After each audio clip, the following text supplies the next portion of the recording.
religions the same. Now just take that word religions and replace it with sport or sports. Aren't all sports the same? Now, I am a big baseball fan. I love the game of baseball. And often I hear people that are not necessarily into sport come to me and say, Nathan, aren't all sports the same? It's an interesting observation because, well, in one sense they say, Nathan, look, you've got a ball in all these games and the objective is to get the ball into the goal or get the ball into the hole. And whether you've got to throw the ball or hit the ball with a stick, it's the same thing. All sports are the same.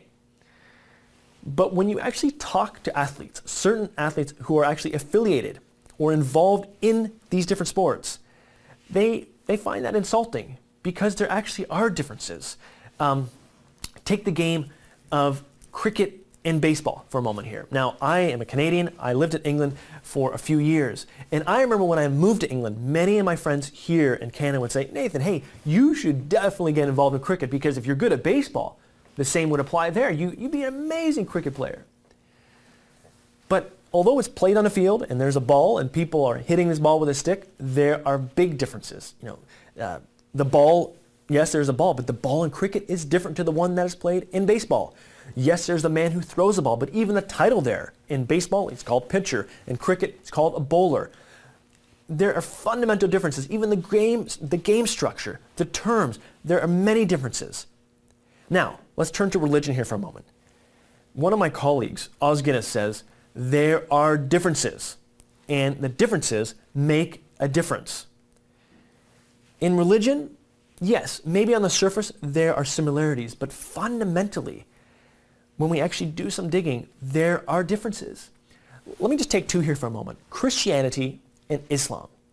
In Christianity, the belief is held that God is love. He forgives. He relates to us.